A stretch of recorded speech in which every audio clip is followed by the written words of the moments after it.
Hey guys, just finished watching Jessica Jones Season 2, Episode 8, aka Ain't We Got Fun. This episode was an interesting episode. It was pretty cool. There's all kinds of stuff that we had on. The first thing we have is we wake up. We continued off from last episode, and we find Jessica waking up in bed. She's chained to her mother, who has been in bed and stuff. We find out again that it's been 17 years since the car crash. So she's gone 17 years thinking that her mother is dead.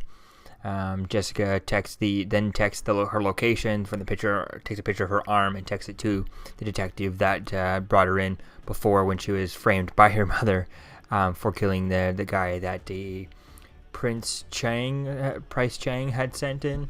So she texts that guy and the address. And then she's also mentions that she's heard of the raft, and that's probably where her mother will go if Jessica sends her in, and she's not sure, she's gonna report her in and send her to jail, and she'll probably end up going to the raft and stuff like that. I think that's really cool, like that.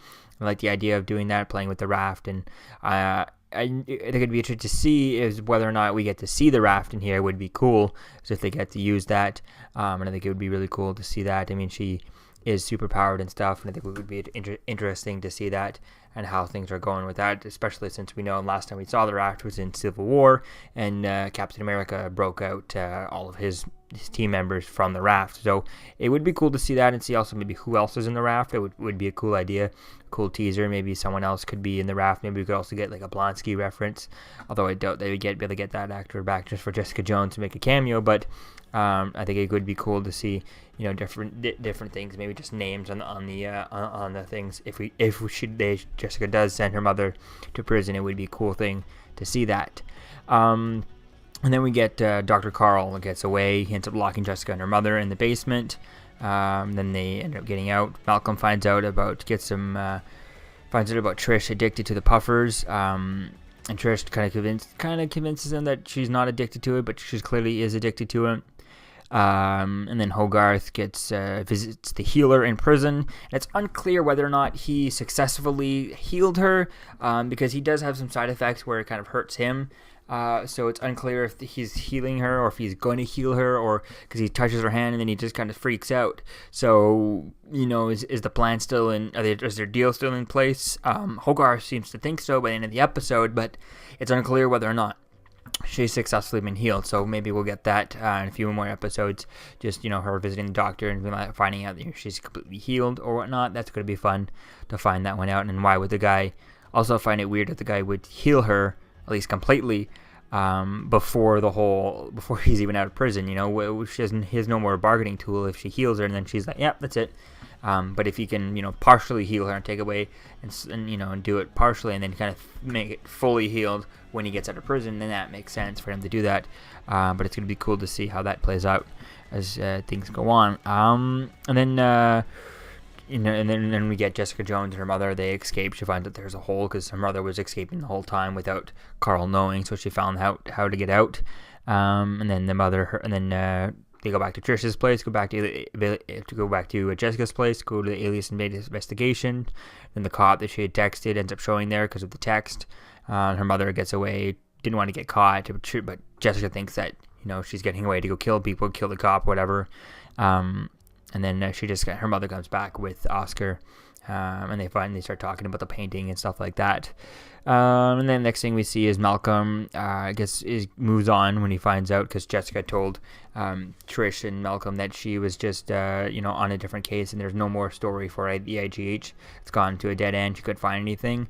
So Malcolm decides to go after the other case that they have, which is getting some dirt on Hogarth's partners at her law firm. And Malcolm ends up tracking one of the guys, Chow, I think, or Benowitz, one of the two, to a gay bar. Finds out that he's gay, but he has a wife and kids. Tells him to go, tell his wife and kids. Tells him that the other person, not Hogarth, actually is who hired him, and trying to get some dirt on both of them. So he gets a bit of dirt on there and getting them to go after each other. I think that's a cool idea. Cool for Malcolm to play with that. And then Malcolm gets attacked by 3 guys. Trish ends up saving him since she's still on the nuke puffers and stuff. And then so he gets beat up a bit. And one of the cool parts were when she's attacking him, where she ends up like attacking these guys. There's a guy behind him. She ends up scratching him, and you see claw marks right on her on his face. And I just love that. It was really cool, teasing the whole Wildcat. I keep on thinking Wildcat because Oscar played Wildcat over on the guy who played Oscar. Played Wildcat over on Arrow for a little bit, but Hellcat is who Trish is in the comics and stuff, so that was a really cool reference there, and hopefully we can get a costume by the end of the season. If not, maybe something for next season. Seeing her as Wildcat could be Hellcat could be really cool to see that. And then since Malcolm's all beat up, Trish tells him to take the puffer. He takes the puffer, then immediately runs away. So I guess it's unclear if that's just making him go crazy, or if he realized right away, oh my god, this is an addictive drug, I'm gonna lose it, and get addicted to this, and so he's trying to get away and run type thing. Because I think it makes sense because Malcolm, it's been a year since he last was since he was high, since he got sober in Jessica season 1, maybe a year or two, since maybe let's say a year passed since that from season 1 of Jessica Jones, then Defenders. So let's say 2 or 3 years, 5 years at most, I guess, but it's really unclear how the time. I'm not sure about the timeline there, but let's say 3 years type thing. But for Trish, it's been 5, 7, 10 years since she last got high, and she was sent to rehab before Jessica Jones was a slave to Kilgrave. So I think that's a different idea. So how Trish might not know what it's like. It's been so long since she last got addicted to something like that she doesn't know what addiction is like. She's lost touch with that, whereas Malcolm is very fresh. So for him to take one puff like that and realize, oh my god, this is addictive, I can't do this, and he just kind of loses it and has to get away from it, I think that makes sense, and I think it's really going to be cool to play with that. And where has he gone off? Where's he gonna gone to do? I mean, for a second there I thought, is he gonna run into traffic? And it looks like he was running into the street, and he's gonna get hit by a car type thing. I mean, he is, I guess when he's on this stuff, it didn't really save Simpson when he was fighting. It didn't really heal him. he didn't feel pain. So he's not as, they're not as resilient and as, not bulletproof, but, durable as Jessica Jones is. But, they are kind of as strong. It's unclear yet how strong this stuff makes them, because we haven't seen Trish go up against Jessica to see how that was. Because if we go back to season 1 of Jessica Jones, when Simpson was taking the red pills, he said to Jessica that she would be stronger than him if it wasn't for the fact that at that point when they were fighting, she had been injured by getting hit by a truck and stuff. So if this puffer is a new version of that, is it more times stronger? Is it stronger than Jessica? I mean, it's clear that so far we know that Jessica, her mother is twice as strong, as they're implying that she's twice as strong as Jessica. Now, how strong is that? Would be cool to see Luke Cage come over and get an idea of, is Jessica's mother stronger than Luke Cage? Where do they stand? I'd imagine that Luke Cage would probably be stronger than Jessica's mother. We haven't seen her do anything that so far would indicate that she is stronger than Luke Cage. Although we have seen Luke Cage, do different stuff like catch telephone poles, catch, lift cars and stuff. Yeah, he did catch a telephone pole in Defenders and stuff. So it was a pretty cool idea to see how strong he is compared to that. So it would be interesting to see and play with that. But I doubt that we're going to get to see him in here at this point. Then we get to Hogarth and Green end up hooking up, when she's celebrating, which is assuming that the healing started to work. Maybe at least he took away the pain. Unclear how that's going to go. But they hooked up, which is inevitably. I saw that coming from a mile away. And then someone shoots at Jessica and her mother while they're in the place. Jessica takes down her mother, tackles her down, and kind of gets shot a bit and just a graze in the back. And then her mother kind of goes after them, and that's where it ends. Not sure if, her mother's going to go kill them and who's shooting at them. Is it something to do with the police? Is it something to do with IGH? Because I find it hard to believe that at this point it's only IGH has only Carl, Dr. Carl, and that's it. You know, there's no one else behind. There's no other big organization, big other secret thing who was funding his stuff before that, other than that one guy who was golfing that one time, who she got Jessica threatened his son type thing. So it's going to be cool to see who that is, who is shooting at her.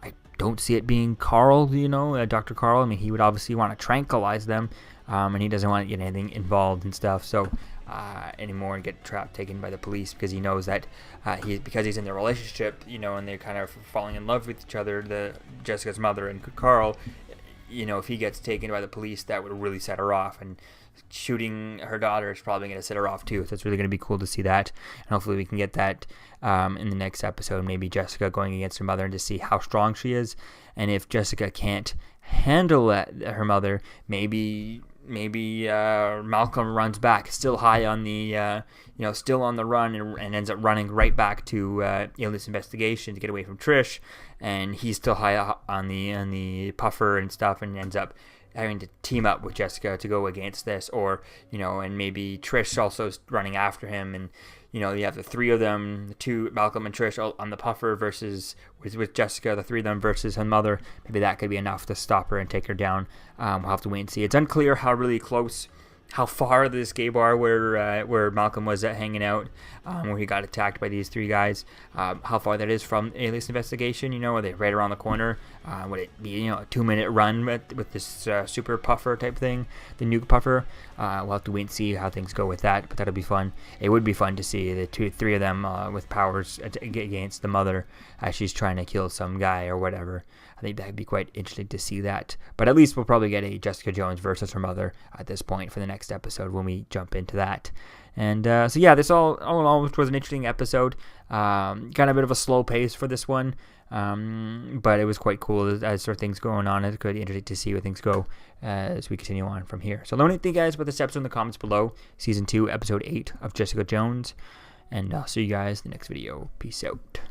To talk to you about one of the most valuable traits a soldier or student can have. Subscribing. Sometimes subscribing is the key to victory. Sometimes it leads to very little, and it seems like it's not worth it. And you wonder why you waited so long for something so disappointing. How many more of these?